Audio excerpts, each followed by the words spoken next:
Her engine died 3 blocks from the harbor. Niele held the wheel, watching her breath fog the windshield. She turned the key. Nothing. Again. Click. Silence. Her prosthetic ached, the kind of cold that burrowed into metal and bone and stayed there. She'd made it through worse. 2 years of worse. But tonight, sitting in a dead car while the storm tried to peel the roof off, she felt something crack. Not her. Not yet. But close. Through the rain-streaked window, she saw it. Warm light spilling from a building at the end of the block. The glass wharf. She'd passed it 100 times. Never went in. Too expensive. Too polished. Too much of everything she wasn't anymore. But right now, it was warm. She grabbed her bag, pushed the door open, and stepped into the storm. The wind hit her sideways. Her prosthetic slipped on ice she couldn't see. She steadied herself against a lamppost, water soaking through her jacket, her jeans, her dignity. 3 blocks felt like 3 miles. By the time she reached the restaurant's glass doors, her hands were shaking so hard she could barely grip the handle. Inside, she saw tables full of people who looked like they belonged in rooms like this. She didn't, but she pushed the door open anyway. Every head turned. Not obviously, not rudely, just noticed. Her wet coat, her muddy boot, the prosthetic she stopped trying to hide a year ago. The hostess smiled, professionally, perfectly, and said the words Niele had heard 1,000 times in 1,000 different ways. "I'm so sorry. We're completely full tonight." Niele nodded, started to leave, then stopped, because she'd spent 2 years being told no, being told wait, being told maybe later, and tonight, just tonight, she was too cold and too tired to walk back into that storm. "Can I just sit for a minute?" she asked. "Anywhere. I don't need food." The hostess hesitated, glanced toward the dining room.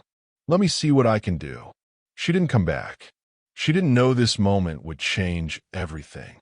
Subscribe, because what happens next breaks every rule in that room. Niele stood near the host's stand, dripping water onto polished marble, watching the hostess pretend to check a screen that clearly showed nothing. Around her, the restaurant hummed with low conversation, clinking silverware, soft jazz bleeding from hidden speakers. Everyone looked warm. Federal safe. She felt like an exhibit. A couple near the window glanced up, saw her, looked away. A man in a gray suit checked his phone the second she made eye contact. A woman with perfect hair whispered something to her dinner companion, and they both smiled, not unkindly, but not kindly either. The hostess returned, still apologetic, still polished. "I'm so sorry. It's going to be at least 45 minutes. Niele nodded. She'd expected that, but she didn't leave. Instead, she scanned the room herself, looking for anyone sitting alone, anyone with an empty chair, anyone who looked like they might say yes. There, a woman at a two-top near the bar. Niele approached carefully, keeping her weight steady. "Excuse me, would you mind if I sat for just a moment? I won't bother you." The woman looked at her leg, then her face, then her leg again. "Oh, honey, I'm actually waiting for someone." Saw the... She wasn't. Niele moved on. An older man reading a newspaper. Same question, same polite refusal. A young couple splitting dessert. They didn't even look up. She stopped counting after the 5th rejection. Her chest tightened, not from the cold anymore, from something older, heavier. The feeling that no matter how hard she tried to fit back into the world, there would always be a reason she didn't. And then she saw him. Corner booth, far from the windows. A single man sitting alone, untouched food in front of him, staring at nothing. The space around him felt different, quieter, like the room had drawn a line no one crossed. Niele hesitated. This wasn't someone who looked approachable. This was someone people avoided on purpose. But she was out of options. She steadied herself, adjusted her bag, and walked toward him. The room seemed to still. Conversations didn't stop, but they softened. Eyes tracked her without following. The hostess looked up from her screen, froze. Niel reached the table. The man didn't look up. She cleared her throat. Quiet, not demanding. Can I sit here for a minute? We've all asked for something we desperately needed. But this was different. What happens next shocked everyone in that room. Subscribe before we show you why. The man looked at her leg, then her face. Then he stood. Alessio Calderon rose slowly, his chair scraping against polished wood. The sound cut through the restaurant like a gavel. He was taller than she expected, broader, the kind of presence that didn't need to announce itself because everyone already knew. His eyes stayed on hers, not cold, not warm, just measuring. Sit, he said. His voice was quiet, controlled, final. You don't have to ask again. Niel blinked. For 2 years, she'd heard every version of no. Polite no. Apologetic no. The kind of no that came wrapped in excuses and plastered with smiles. But this was yes. And she didn't know how to hold it. Her legs, both of them, nearly gave out as she slid into the booth. Her hand shook as she set her bag down. Water dripped from her jacket onto the leather seat. I'm sorry. Don't, he said, sitting back down across from her. He gestured to a passing server without looking. Soup, whatever's hot, and coffee. The server nodded and disappeared. Niel stared at him. You didn't have to. You're shaking, he said simply. Warm up first. It wasn't kindness. It wasn't pity. It was something else entirely, practical, matter of fact, like he'd assessed a problem and solved it without ceremony. Niel looked down at her hands. He was right. She was shaking. Minutes passed in silence. The soup arrived, rich, steaming real. She ate slowly, feeling warmth crawl back in her chest, her fingers, the parts of her that had gone numb in the storm. Alessio didn't speak, didn't watch her eat, just sat there, drink untouched, staring past her shoulder at something only he could see. Finally, she found her voice. Thank you. He glanced at her. For what? For not saying no. Something flickered across his face, brief, unreadable. People say no too easily, he said. Have you ever been surprised by kindness when you'd given up expecting it? Niel didn't cry loudly. She didn't collapse or make a scene. But tears came anyway, quiet, unexpected, unstoppable. She wiped them quickly, embarrassed. Alessio didn't react, didn't offer tissues or platitudes. He just let her. When she finally looked up, he was still there, still waiting, like this was the most normal thing in the world. Across the room, a man in a dark suit entered through the side door. He locked eyes with Alessio and left without ordering. 40 minutes passed, not in silence, but in something close. The kind of quiet where neither person felt the need to fill space with noise. Niel finished her soup. Alessio ordered her coffee without asking. She didn't protest. You come here often? She asked, then immediately regretted how ordinary it sounded. Why need to think? About what? He looked at her directly for the first time since she'd sat down. Work. What do you do? Shipping logistics. True, but incomplete. You? Medical transcription. From home mostly. She stirred her coffee. Pays enough to keep the lights on. Barely, he guessed. She smiled small-wry. Barely. He didn't ask about her leg. Didn't glance at it again. That alone made her want to stay longer. Why'd you come out in this? He asked, nodding toward the window where sleet still hammered the glass. Needed to get out of my apartment. Sometimes the walls close in, you know. He didn't know. She could see it in the way his jaw tightened, the way his fingers traced the rim of his glass without drinking from it. What about you? She asked. Why sit alone? Easier to think, he repeated. Easier than what? He hesitated. Than being around people who want something. Niel nodded slowly. I get that. She did. After the accident, everyone wanted something.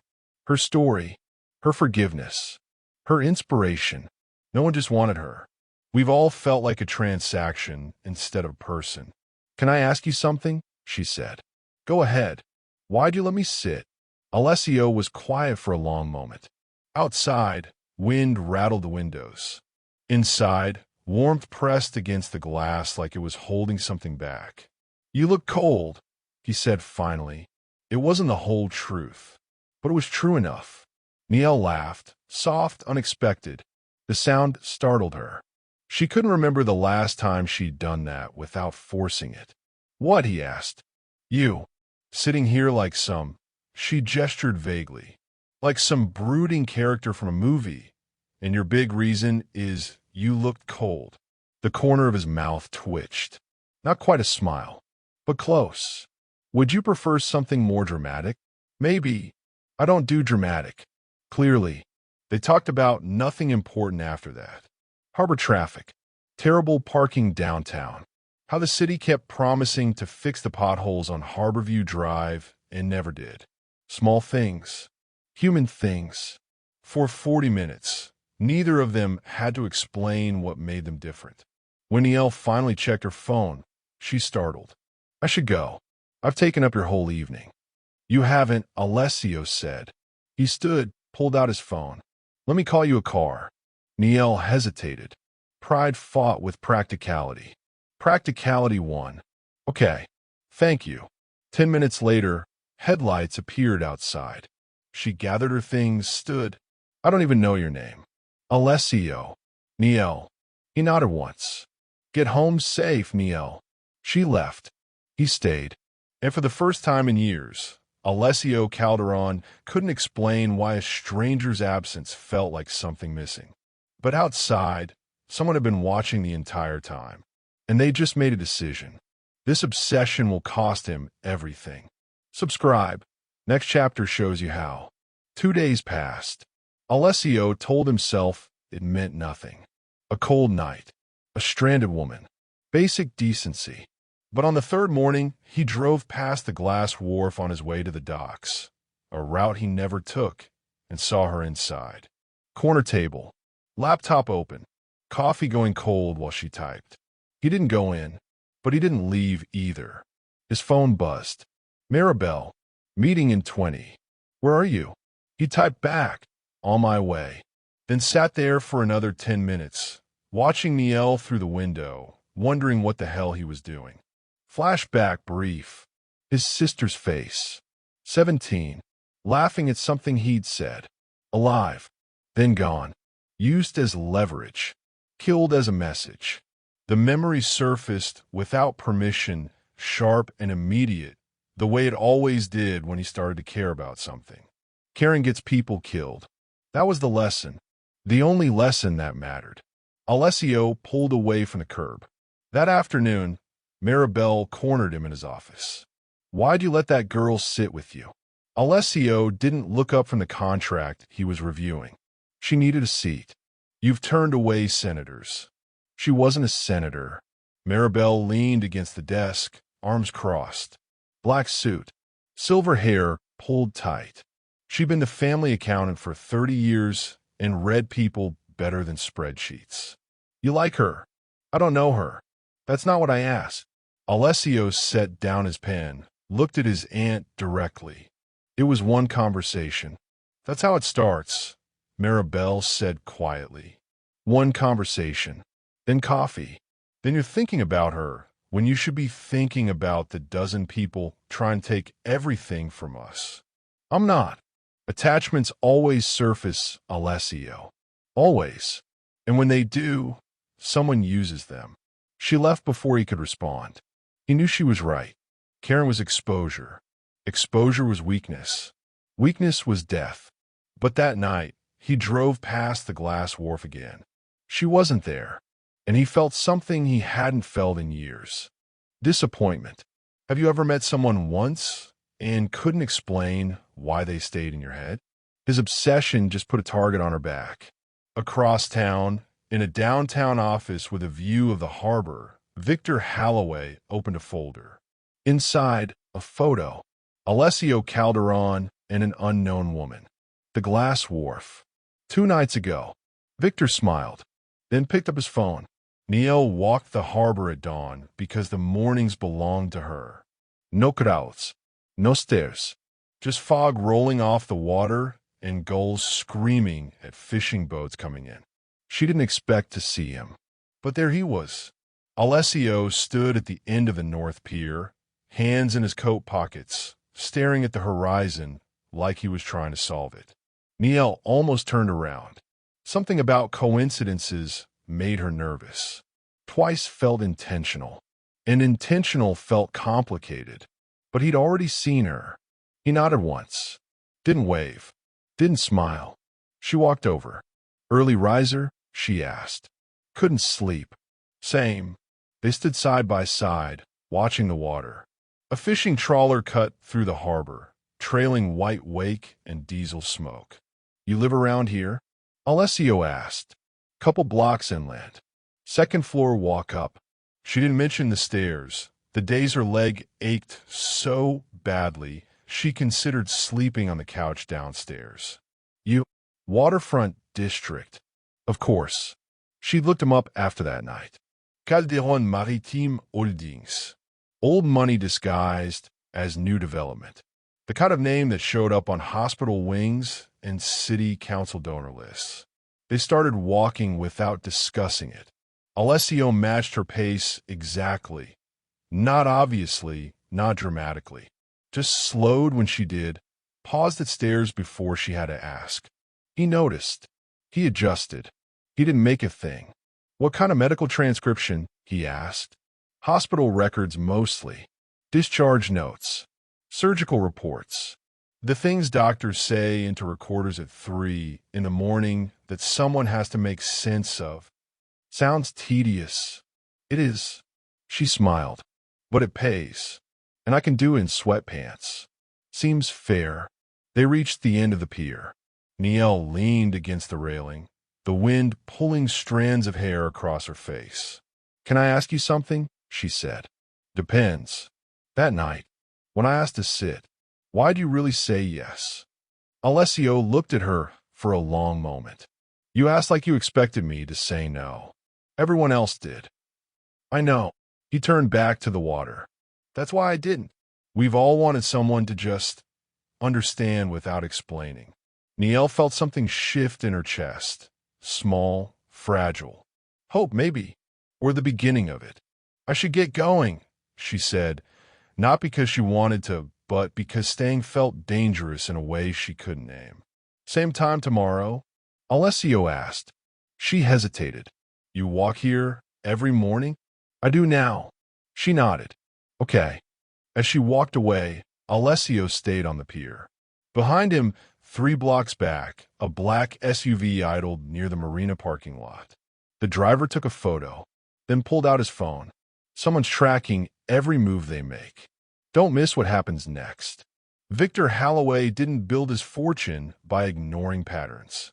And Alessio Calderon, sitting with a stranger, that was a pattern break. His office occupied the top floor of a glass tower overlooking the harbor, the kind of view that cost more than most people earned in a lifetime. Below, the city looked small, manageable, controllable. He spread the surveillance photos across his desk. Photo 1. Alessio and the woman at the glass wharf, 2 nights ago. Photo 2. Same woman leaving in a car Alessio had called. Photo 3. This morning. Harbor Pier. Walking together. Victor picked up his phone. Tell me about the girl. On the other end, his investigator rustled papers. Niel Rowan, 24. Lives at 847 Harborview. Apartment 2B. Works freelance medical transcription. No criminal record. No social media presence worth mentioning. Family. Grandmother in Virginia. Mother deceased. No siblings. No husband. No boyfriend that we can find. Income. Barely above poverty line. She's clean, Victor. Nobody. Victor smiled. Nobody was exactly what made this interesting. What about medical history? A pause. Then, Car accident. 2 years ago. Lost her left leg below the knee. Driver fled the scene. Victor sat forward. When, October 2022, he pulled up a file on his computer, scrolled through settlement records, legal filings, insurance claims. There, Rowan Niel. Settlement offer, $2.3 million. Status, rejected. Victor's smile widened. The accident, he said slowly. Was there a lawsuit? Started, but never went anywhere. Case was dropped 6 months in.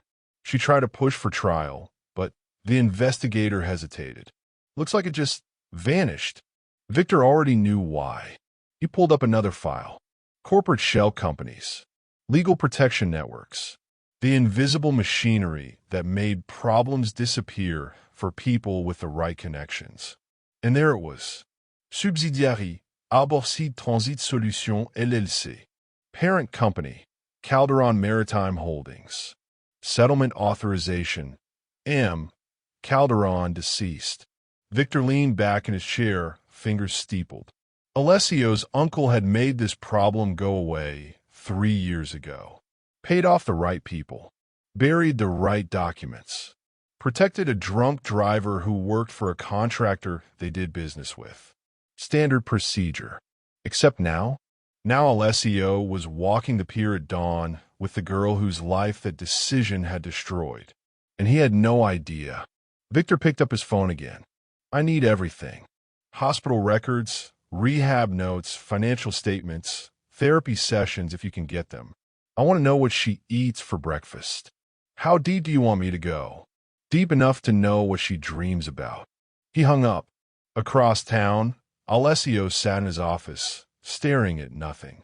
Maribel appeared in the doorway, arms crossed. You're thinking about her again. It wasn't a question. I'm working, Alessio said, not looking up. You haven't signed a single document in 40 minutes. He had no response to that. Maribel stepped inside, closed the door. When she spoke again, her voice was quieter. Careful, Alessio. I know you think this is different, but attachments always surface. Always. And when they do, someone uses them, he finished. You've said that. Because it's true. She sat across from him. Your sister. Don't. Your sister was leveraged because you cared about her. Because everyone knew you cared. And they killed her for it. Alessio's jaw tightened. This isn't the same. It never feels the same. Until it is. Silence filled the office, heavy, familiar. The kind of quiet that came from sharing the same scars. Finally, Maribel stood. If you won't walk away, then at least be careful. People are always watching. She left. Alessio sat there for another hour, trying to convince himself she was wrong. Failing. We've all been warned about something we wanted too badly to let go. That evening, he found himself at the glass wharf again. Niel was there. Same corner table. Same laptop. Coffee cup forgotten while she typed. He ordered a drink at the bar. Told himself he'd leave after 1. Stay for 3. And never approach her table. Because approaching meant something. It meant choosing. And choosing meant risk. But as he finally stood to leave, their eyes met across the room. She smiled, small, surprised. He nodded. And for just a moment, the careful distance he'd built felt unbearable. Outside, in the parking lot, a man sat in a black sedan. Watching. Recording. Taking notes. Victor Halloway would have his report by morning. And by then, the trap would already be set. What Victor found in those files would destroy them both. We're about to show you. Subscribe. The next chapter changes everything. The coffee shop near the docks smelled like burnt espresso and wetwood. Rain drummed against the windows. Not sleet this time, just steady autumn rain that made the whole city feel like it was dissolving at the edges. Niel sat across from Alessio, hands wrapped around a mug she wasn't drinking from. They've been meeting like this for 2 weeks now. Not dates. Neither of them called it that. Just mornings. Conversations. the kind of easy rhythm that developed between people who didn't have to perform for each other. But today felt different. Today, Niall had something to say. "Can I tell you something?" she asked. Alessio looked up from his coffee. "Of course." She took a breath, let out slowly. 2 years ago, I was in an accident. He already knew, had seen the prosthetic, had never asked about it. But he stayed quiet, let her speak. I was driving home late, studying for my occupational therapy boards. She smiled sad. I had this whole plan: graduate, get my license, work with kids who'd been through trauma, help them move again, feel strong again. Her fingers traced the rim of her mug. A car ran a red light, clipped my driver's side going 70.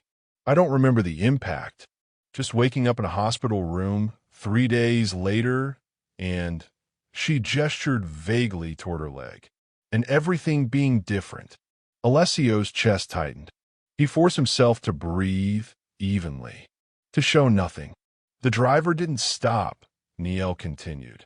Kept going. They found him later, executive from some logistics company, blood alcohol twice the legal limit, running from a DUI checkpoint. Her voice didn't shake, didn't break, but her knuckles went white around the mug. They offered me money, a lot of it. $2.3 million to sign an NDA, drop the investigation, move on. Did you take it? Alessio asked, though he already knew the answer. No. The word came sharp. Definite. I wanted a trial. Wanted his name public. Wanted someone to say what he did was wrong and that it mattered. What happened? Niall's laugh was bitter. Nothing. My lawyers started getting stonewalled. Witnesses disappeared. Documents went missing. The prosecutor suddenly decided there wasn't enough evidence to proceed. 6 months in, the case just collapsed. She finally looked at Alessio directly. Someone made it go away. I don't know who. Don't know how. But someone with money and power decided I didn't deserve justice, and that was that. Alessio felt something cold settle in his stomach. I'm sorry, he said. Don't be. Niall shook her head. I'm not telling you for pity. I'm telling you because... She paused, choosing words carefully. Because I need you to understand something about me. What? I don't want to be fixed. I don't want to be saved. I just wanted someone to know what happened. To see me as a whole person, not just this. She gestured at her leg. Not just the thing that happened to me. Have you ever wanted to tell someone the truth, but knew it might break everything you built? Alessio reached across the table, not touching her hand, but close enough that she could feel the intention. You're not this, he said quietly. You're Niall. That's who I see. Her eyes filled. She blinked the tears back, embarrassed. I don't know why I'm... Don't apologize. They sat in silence for a moment, rain filling the spaces between words. Thank you for telling me, Alessio said. What he didn't say. Thank you for trusting me with this. Thank you for believing I'm different. Thank you for not knowing what my family did to you. Because if he said those things, he'd have to explain them.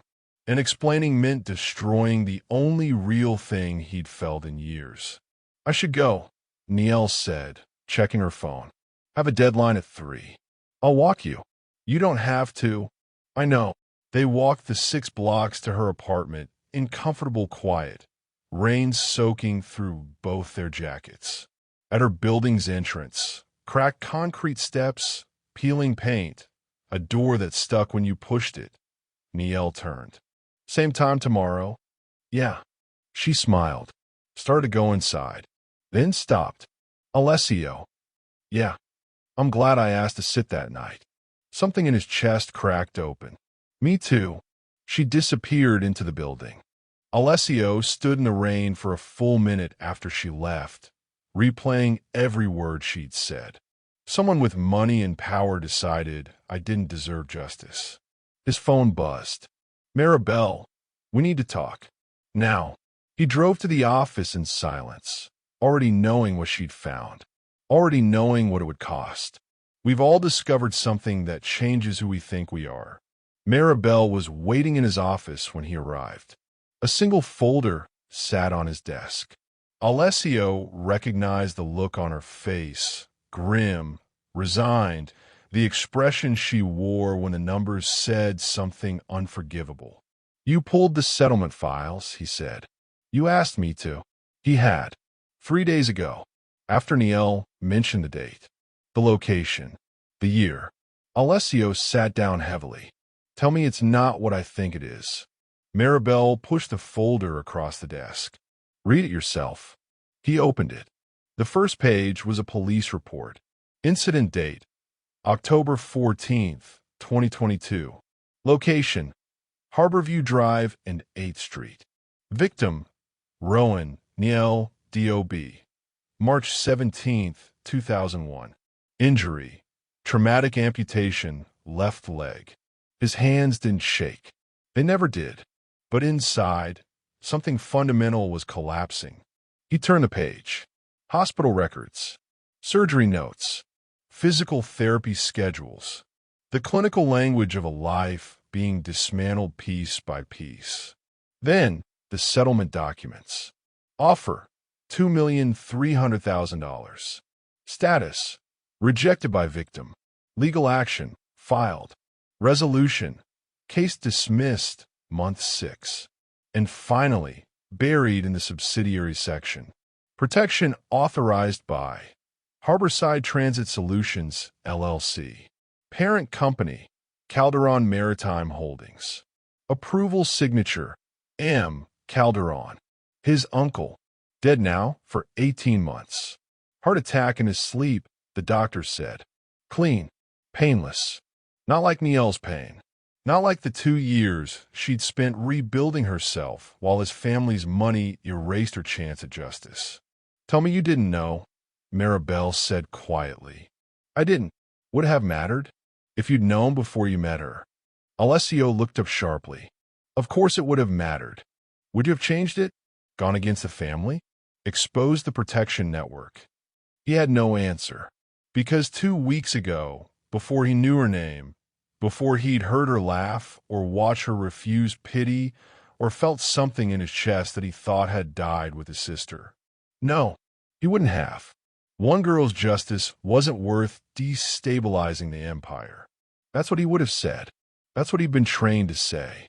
But now she had a face, a voice, a way of tilting her head when she was thinking, a smile that came slow and rare and felt like something earned. Now she was Niel, and everything was different. "There's more," Maribel said. "How can there be more?" She pulled out another document. The driver, James Hendrick, works for Coastal Freight Services. They're a contractor we use for regional transport. He's still employed, still driving. We made sure the DUI never hit his record. Alessio felt sick. Where is he now? New Bedford. Runs the same route. Like nothing happened. The man who destroyed Niel's life was still out there. Still profiting. Still free. Protected by Calderon money. "Does anyone else know about this?" Alessio asked. "Just us." And Maribel hesitated. "Victor Halloway." Alessio's head snapped up. "What?" "He's been asking questions. About you. About her. He knows you're seeing her. And if I found these files, he will too. When? Soon. Maybe already." Alessio stood, paced to the window. Outside, the harbor stretched gray and endless, boats cutting through water like nothing mattered. "What do I do?" he asked. It wasn't a question he'd ever asked before. Alessio Calderon didn't ask what to do. He decided. He acted. He controlled. But this had no clean answer. "You have 3 options," Maribel said. "Walk away. Say nothing. Hope she never finds out. What's the second? Tell her. Lose her. Live with it. And the third?" Maribel's expression went cold. "Fix it. Turn over the documents.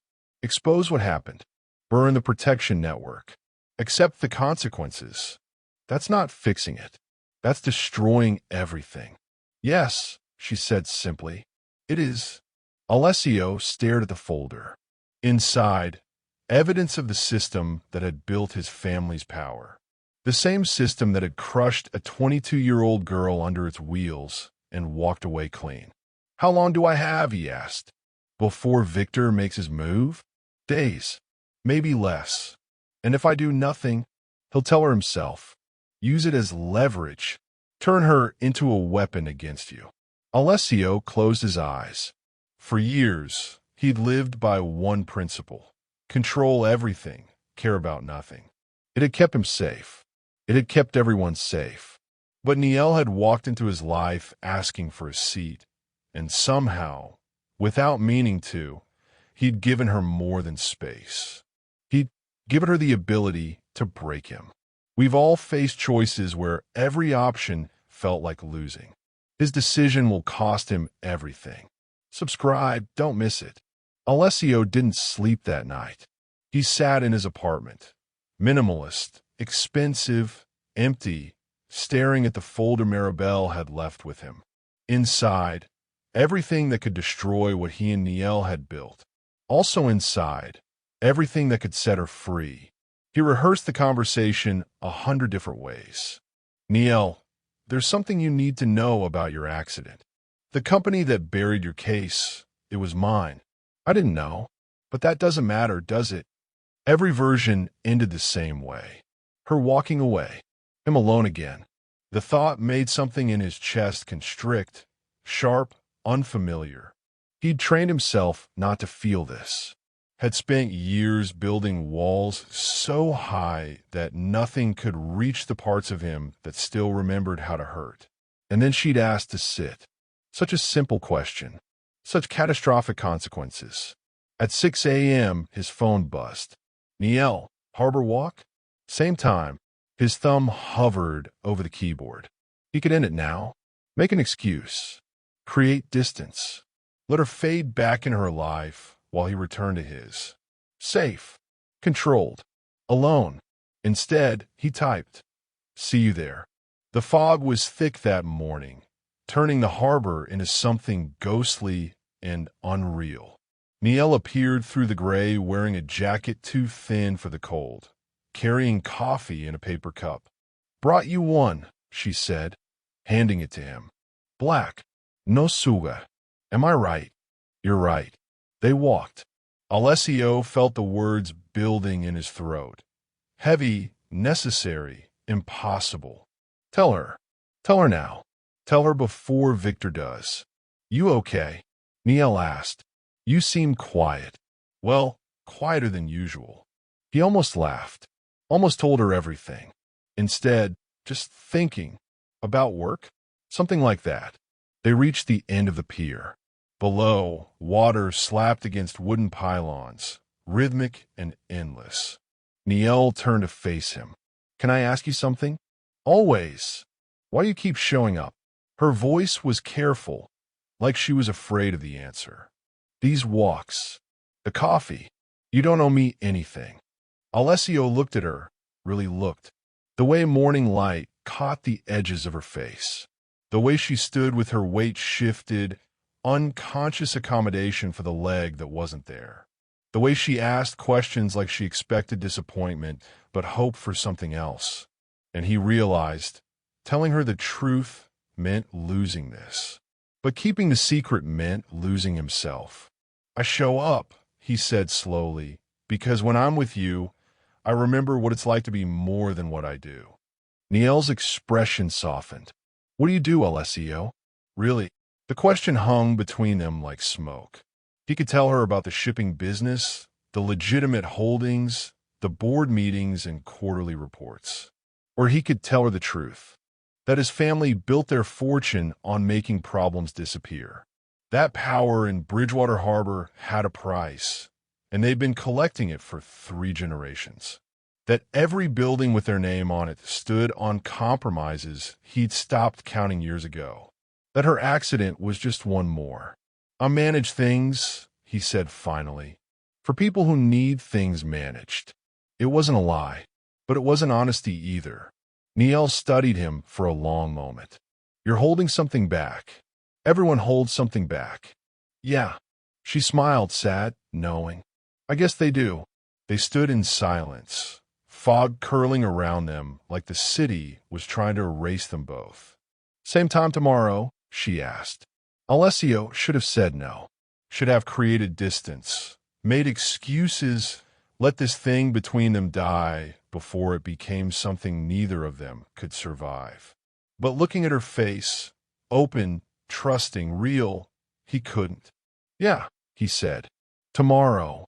She left. He stayed. And for the first time in his life, Alessio Calderon understood what his aunt had been warning him about. Attachments didn't make you weak. They made you human. And being human meant you could be destroyed. We've all kept secrets that felt like protection until they became poison. His phone buzzed. Unknown number. He answered. Alessio Calderon.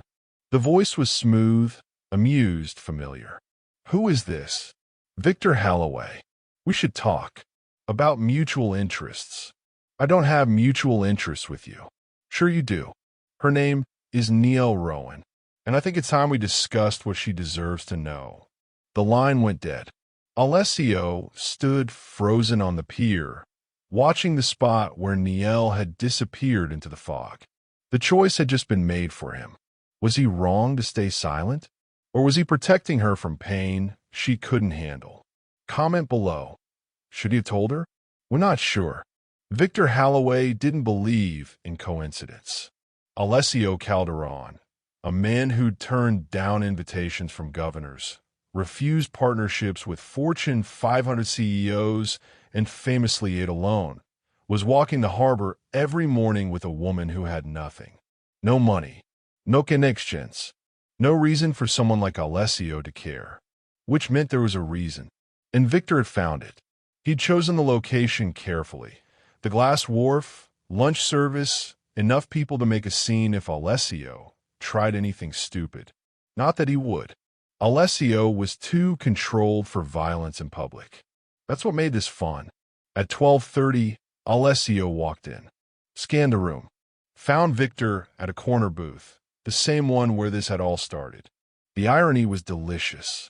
"Calderon," Victor said warmly, standing. "Thanks for meeting. You didn't give me a choice." "Sure I did. You could have ignored my call. But you're here, which means you care about what I have to say." He gestured to the seat across from him. "Please." Alessio sat. Victor slid a folder across the table. "What's this?" Alessio asked, though his face had already gone carefully blank, the expression he wore when he knew he'd been outmaneuvered. "Insurance records, settlement files, police reports, everything your family buried to protect a drunk driver who worked for one of your contractors." Alessio didn't open the folder. "What do you want?" "Directly to business." "I appreciate that." Victor leaned back, smiled. "I want the waterfront development contract. The one you've been blocking for 6 months. That project's a disaster. Environmental violations, labor disputes, substandard materials. I don't care. I want the contract. You want your girlfriend to never know what your family did to her." The restaurant noise seemed to dim. Alessio's jaw tightened, barely visible, but Victor caught it. "She's not my girlfriend. Yet." Victor picked up his water glass, swirled the ice. "But she could be. If she doesn't find out that the man she's been confiding in, walking with, trusting, belongs to the family that crushed her life and walked away clean. I didn't know about the settlement when we met. Does that matter?" Victor tilted his head. "You think she'll care about timing? You think she'll forgive you because you were ignorant instead of malicious?" Alessio said nothing, because Victor was right. "Here's what happens next," Victor continued. "You approve the waterfront contract. Make sure it goes through planning commission without problems. And in exchange, these files stay private. Niel never knows. You two keep doing whatever this is. Everyone wins. Except the people who will get hurt when your building collapses in 5 years. That's not your problem." Alessio stared at the folder. "And if I refuse?" Victor's smile widened. "Then I have a very interesting conversation with Niel about how the Calderon family paid $2.3 million to silence her case. How the driver still works for you. How justice was just another transaction your family handled. He pulled out his phone, showed Alessio a contact. Niall Rowan. Already have her number. One text. That's all it takes. Alessio felt the walls closing in. The same feeling he'd had the night his sister died, when he realized control was an illusion and power couldn't protect the things that mattered. You're using her, Alessio said quietly. I'm using you. She's just leverage. Victor pocketed his phone. Nothing personal. This is business. Everything's personal when you make it about people who can't defend themselves. Oh, she could defend herself. Tough girl. Turned down millions. Tried to fight your family's lawyers and lost. She's a survivor. Victor leaned forward.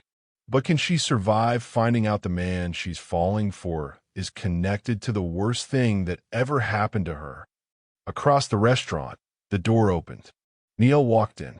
Victor saw Alessio's face change. Instant recognition, instant panic. Well, Victor said cheerfully. Speak of the devil. Neil spotted Alessio. Her face lit up. Genuine surprise, genuine pleasure. She waved, started walking over. One word from me, Victor whispered, and that smile disappears forever. Your choice. Neil reached the table. Alessio, I didn't know you'd be here. She looked at Victor. Recognized him from the pier. Oh, sorry, I didn't mean to interrupt. Not interrupting at all, Victor said, standing. Extended his hand. Victor Holloway. We met briefly. At the harbor. Neil shook his hand hesitantly. Right, I remember. Alessio and I were just finishing some business. He looked at Alessio meaningfully. Weren't we? We've all been in rooms where everything felt wrong, but we couldn't explain why. Neil's smile faltered. She sensed the tension, the undercurrent of something dark she couldn't name. I should go, she said. I just came to grab lunch. I'll let you. Actually, Victor said, there's something you should know about. Victor. Alessio's voice was steel-wrapped in silk. Don't. Victor smiled, picked up the folder, handed it to Neil. This belongs to you. What she finds inside destroys everything. Subscribe. You need to see this. Neil looked at the folder in her hands like it might explode. What is this? She asked. Victor's smile was knife-sharp. The truth about your accident. About who really made sure you never got justice. Victor, Alessio said again, standing now. Leave. I don't think she wants me to leave. Victor gestured to Neil. Do you? Don't you want to know why your case disappeared? Why the driver was never charged? Why 2 years of your life were sacrificed so powerful people could avoid inconvenience?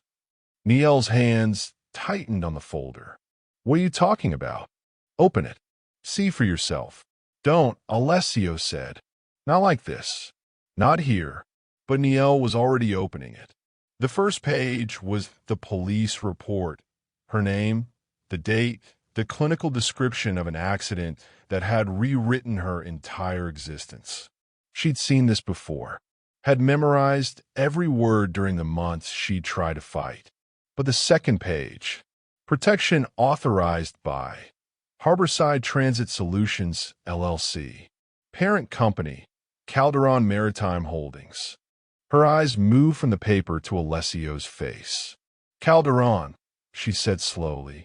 That's you. Neil, that's your family's company. Yes.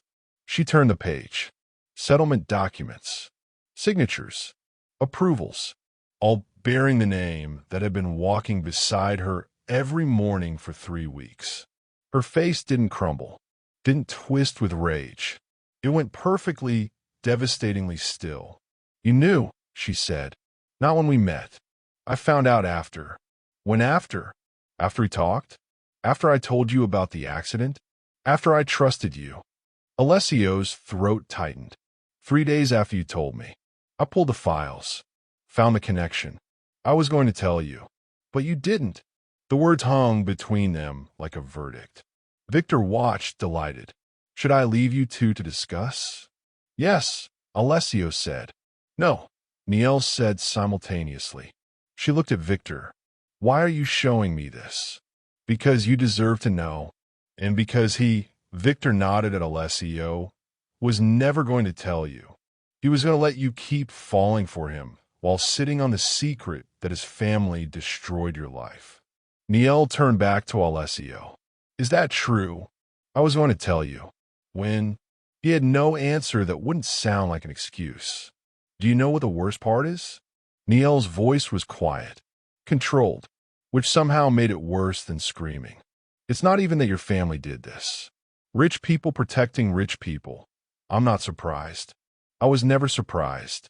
She closed the folder carefully, precisely. The worst part is that you let me tell you my story. Let me explain what that accident took from me. Let me trust you with the thing that hurt me most. And the entire time, you knew your money paid to erase it. Your lawyers made sure I lost. Your family decided my justice wasn't worth the inconvenience. Niel, and you kept showing up, kept walking with me, kept looking at me like, her voice finally cracked. Like you actually cared. I do care. You care enough to lie. I didn't lie. Omission is a lie, Alessio. The shout startled her as much as him. She took a breath, steadied herself. You had a dozen chances to tell me. You chose silence. That's a choice. That's a lie. Victor watched like he was at the theater. Other diners had noticed now. Conversation dropping, heads turning. The hostess hovered uncertainly near the door. Alessio stepped toward Niel. She stepped back. Don't, she said. Don't come closer. Don't apologize. Don't, her voice broke. Don't make this about your guilt. This isn't about you feeling bad. This is about what you took from me. Again, what can I do? Alessio asked, and he sounded lost. Genuinely, completely lost. Niel looked at him for a long moment. You can tell me one thing, she said finally, and I'll know if you're lying. Anything. If you'd found out about the connection before you met me, if you'd known that first night I asked to sit, would you still have said yes? The restaurant went silent. Alessio opened his mouth, closed it, because the honest answer, the one that made him a monster, was no. One girl's pain wouldn't have mattered, not against the family, not against the empire they'd built. But he couldn't say that, not to her face. Not when her eyes were already filling with the answer she saw written in his hesitation. That's what I thought, Niel said softly. She turned to Victor. Thank you for showing me. My pleasure. She looked back at Alessio one last time. The worst day of my life paid for your world, she said. And you knew, and you let me keep believing you were different. We've all been lied to by someone we trusted. But this was different. She walked toward the door. Alessio stood frozen, watching the only real thing he'd felt in years walk away because of secrets he'd chosen to keep. Well, Victor said, standing. That went about as I expected. So, about that waterfront contract. Alessio didn't look at him. He was still staring at the door, at the space where Niel had been. And for the first time in his life, Alessio Calderon didn't have a plan. What he does next will shock you. Subscribe now. Don't miss it. Alessio sat in his apartment for 3 hours after Niel left the restaurant. Didn't move. Didn't eat. Didn't answer the 17 calls from Maribel. Just sat there, replaying her face. The way she'd looked at him when she realized. Not angry. Not screaming. Just empty. Like he'd confirmed something she'd always suspected about the world. That kindness was transactional, trust was currency, and people like her didn't get justice. They got used. His phone buzzed again. Victor, contract approval by Friday, or I send her everything else. Photos, transcripts, proof you knew for weeks. Alessio stared at the message. For years, he'd operated by a simple equation. Power required sacrifice, and the sacrifice was always someone else. That's how empires worked. That's how survival worked. But looking at that text, at Victor's smug certainty that Alessio would choose the family over the girl, control over truth, legacy over love, something fundamental shifted. He wasn't his uncle. He wasn't the machine his family had built. He was the man who'd stood up when a stranger asked to sit. And that man? That man had a choice. Alessio opened his laptop. At 11 p.m., he walked into the offices of the Bridgewater Chronicle with a thumb drive and 3 banker's boxes. The night editor, a woman named Patricia Chun who'd been investigating Calderon Maritime for 5 years with nothing to show for it, looked up in disbelief. "Mr. Calderon, I have something for you," Alessio said, setting the boxes on her desk. Inside, settlement records going back 15 years. Shell company formations, protection agreements, names, dates, signatures. Everything his family had buried to keep their reputation clean and their pockets full. Patricia's hand shook as she opened the first file. "Why are you giving me this?" "Because someone I care about asked for justice 2 years ago, and my family made sure she never got it. This will destroy you, your family, your entire operation." "I know." Patricia studied him for a long moment. "There are easier ways to make amends." "There are," Alessio agreed. "But they wouldn't mean anything."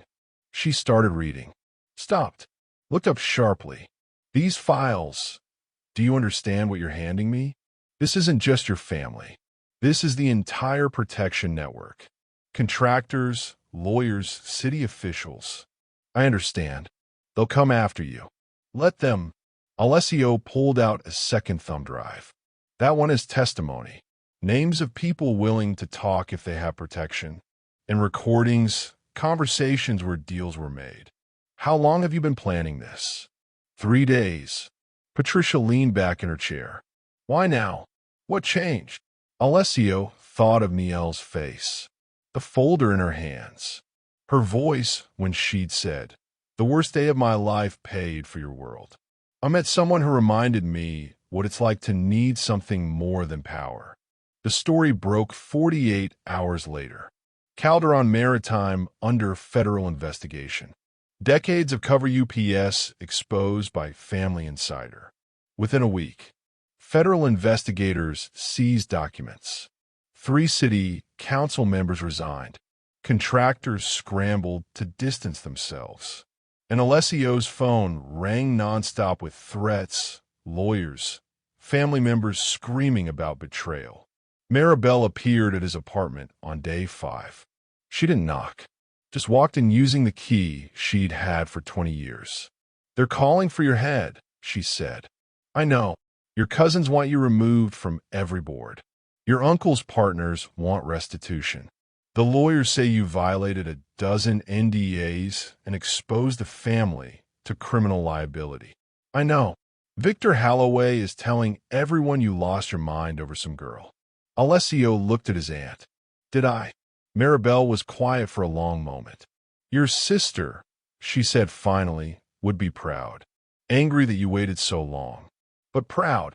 Something in Alessio's chest loosened. "I destroyed 3 generations of work," he said. "You exposed 3 generations of rot." Maribel walked to the window, looked out at the harbor. "The business will survive. It always does. But you'll be cut off. No money, no protection, no access to the family name or network." "Good. You mean that?" It wasn't a question. Ido. Maribel turned back to him. "What happens now?" "I start over." "Doing what?" "I don't know yet. Something that doesn't require burying people to succeed. We've all wondered what we'd sacrifice for the right thing. You just showed us." "And the girl?" Maribel asked quietly. Alessio's expression went carefully neutral. "She wants nothing to do with me. I don't blame her." "Did you tell her what you did?" "No." "Why not?" "Because this wasn't for forgiveness. This was for justice. She deserved that whether she ever talks to me again or not."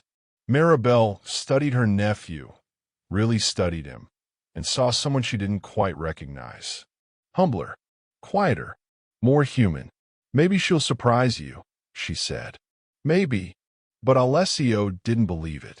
And 6 months later, living in a small apartment in the northern part of the city, working as a shipping consultant for independent contractors, he still didn't. Most people don't know this. The fallout took everything. But he did it anyway. He gave up his entire world. Subscribe to see if she eventually notices. Niel read the news every day after the story broke. Watched Alessio's world collapse in real time. Federal investigations. Family exile. Financial ruin. She told herself she felt nothing. Told herself he deserved it. Told herself that justice, even incomplete, even late, was enough. But at night, alone in her apartment, she'd think about those morning walks. The way he'd matched her pace without making it obvious. The way he'd listened without trying to fix her. The way he'd looked at her like she mattered. And she'd wonder if any of it had been real. Her therapist, a woman named Dr. Rivera, who'd helped her through the worst of the accident recovery, asked her directly one afternoon, "Have you considered reaching out to him?" "Why would I?" "Because you're still angry. And anger this persistent usually means unfinished business." "He lied to me." "He did. And then he exposed his entire family to give you what you'd asked for 2 years ago." Niel looked away. "That doesn't erase the lie." "No," Dr. Rivera agreed. "But it might complicate it." 6 months after the restaurant confrontation, Niel found herself walking past the glass wharf. Not intentionally, or maybe completely intentionally. She didn't examine it too closely. Through the window, she saw him. Same corner booth. Same untouched drink. Same isolated presence that had first caught her attention that stormy night. Her chest tightened. She should keep walking. Should let the past stay buried. Should protect herself from the man who'd given up everything to make sure you got justice. The thought came unbidden, unwanted. True. She stood on the sidewalk for 5 full minutes, debating, then pushed the door open. The hostess smiled. "Just one." "No," Niel said. "I'm meeting someone." She walked across the restaurant, feeling like she was moving through water, each step requiring more effort than the last. Alessio looked up. His face went through 3 expressions in 2 seconds. Disbelief, hope, caution. He started to stand. "Don't," she said. "Just don't." He sat back down. Niel stood there, hands in her coat pockets, prosthetic aching from the walk across town. "I didn't think you'd come back here," Alessio said quietly. "I didn't think you would either. It's the only table I can ever get anymore. Turns out whistleblowing makes you unpopular in certain circles." A ghost of a smile touched her lips. "Is that what we're calling it? What would you call it? Penance, maybe?" Alessio absorbed that. Nodded. "Fair." Silence stretched between them. Not comfortable, but not quite hostile either. Something in between. Something unresolved. "I read the articles," Niel said finally. "All of them. The investigations. The testimonies. The settlements they're forcing your family to pay. There's going to be a fund," Alessio said, "for victims. People like you who were denied justice. It won't be what you were owed, but—" "I know. My lawyer contacted me." More silence. "Have you ever faced someone who hurt you and realized forgiveness wasn't simple?" "Why'd you do it?" Niel asked. "You know why. I want to hear you say it." Alessio looked directly at her. "Because you asked for justice and my family stole it. Because sitting with that knowledge while pretending everything was fine made me someone I didn't want to be. Because—" he paused. "Because knowing you changed what I was willing to accept. That's not the same as an apology." "I know. I'm not apologizing for destroying them. They earned that." His voice softened. "But I'm sorry I didn't tell you sooner. That I let you trust me before you knew what I was connected to. That was cowardice. And you deserved better." Niel pulled out the chair across from him. Sat down. "I'm not ready to forgive you," she said. "I understand. I might never be ready. I understand that too. But I read something interesting in one of those articles about how you're working with whistleblower protection organizations now, helping people navigate legal systems when they're fighting powerful interests. Alessio nodded. Someone taught me that justice matters more than convenience. And you're living where now? North End. Studio apartment above a laundromat. It's loud and small. And mine. Niel studied him. He looked different. Thinner. Tired. But also lighter. Like he'd put down something heavy he'd been carrying his entire life. Tell me who you are now, she said. Not who you were. Now. Alessio leaned back. That's going to take more than one conversation. I have time. Something flickered in his expression. Yeah. Maybe. Depending on what you say. No pressure then. Niel almost smiled. Almost. We've all wanted second chances we weren't sure we deserved. Tell me about your work, she said. The whistleblower stuff. How'd you get into that? And for the first time in 6 months, Alessio talked. Not about the family. Not about the empire. Not about power or control or any of the things that had defined him before. Just about work that mattered. People who needed help. Systems that needed changing. Niel listened and decided she'd come back. Not tomorrow, but soon. 1 chapter left. Subscribe. You need to see how this ends. 3 months became a pattern. Twice a week, Niel would meet Alessio at the glass wharf. Same booth. Same careful distance. Same slow unraveling of the walls they'd both built. He told her about the cases he was working. People fighting corrupt developers. Employees exposing safety violations. Families seeking accountability for covered-up accidents. Like yours, he said once. Like mine, she agreed. She told him about her new job, patient care coordinator at Harbor Medical Center, working with accident survivors, trauma patients, people navigating the brutal gap between injury and recovery. You help them fight, Alessio said, when they can't fight for themselves. That's why you rejected the settlement. You wanted to fight. I still do. Every day. They didn't talk about the past unless it mattered.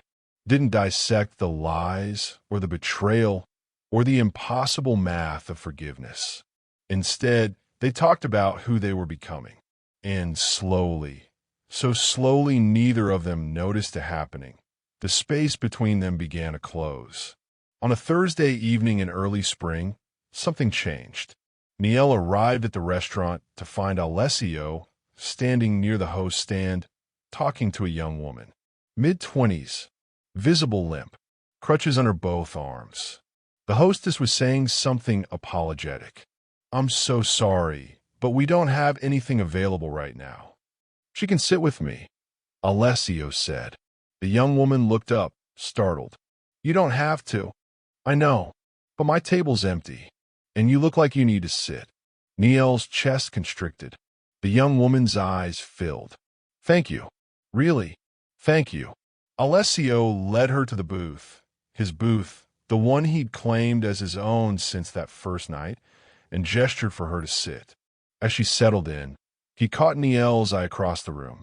She was standing in the doorway, watching, understanding. He walked over. You gave her your table, Niel said quietly. She needed it more than I did. You could have sat anywhere else. So could you. That first night, Niel felt something break open in her chest. Not painful, but vast. Like a door she'd been holding shut suddenly giving way. Alessio, come on, he said. Let's give her some space. They walked outside onto the pier, the same route they'd taken dozens of times before. But tonight felt different. The harbor spread before them, lights reflecting on dark water, boats rocking gently in their slips. I'm not ready to forgive you completely, Niel said. I may never be. Alessio nodded. I know, but I see who you're becoming, who you're trying to be. And she turned to face him. And I want to see where that goes. What does that mean? It means she took a breath. It means I'm not running anymore. From this. From you. From whatever this is Or it could be, Niel, let me finish. Her voice was steady, strong. What your family did to me was unforgivable. What you did, keeping it secret, hurt in a way I'm still processing.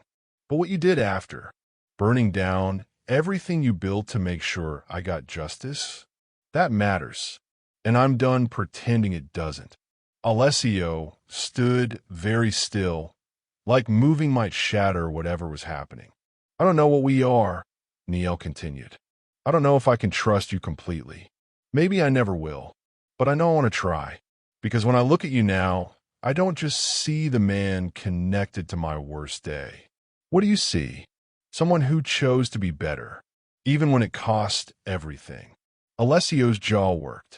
His hands clenched. For a moment, he looked like he might say something. Then he just exhaled, long, shaky, relieved. Can I call you tomorrow? He asked. Niel smiled. Really smiled. You can. They stood there on the pier, close but not touching, two people who'd found each other in the worst possible way and somehow, impossibly, were finding their way to something that looked like hope. Inside the restaurant, the young woman with crutches sat in the corner booth, warm soup in front of her, tears streaming down her face. The hostess approached cautiously. Is everything okay? Yeah, the woman said, wiping her eyes. I forgot what it felt like when someone says yes. The hostess smiled. The man who gave you the table? He knows what that's like too. 2 weeks later, Niel walked into the glass wharf at their usual time. But this time, when she approached the booth, she pulled out the chair across from Alessio. Not beside him. Across. You can sit here, she said. Alessio looked at her, really looked, and understood what she was offering. Not forgiveness, not yet, maybe not ever completely, but a beginning, a choice to try, a chance to build something new from the wreckage of everything that came before. And for the first time in 6 months, Alessio Calderon felt tears on his face. Not from pain, from something infinitely more dangerous. Hope. Thank you, he said. Niel reached across the table, didn't take his hand, just rested her fingers close enough that the intention was clear. Thank you for standing up. We've all wondered if broken things can be remade into something better. This story says yes, but only if you choose it. This story ends here, but our lives continue. Live it to the fullest.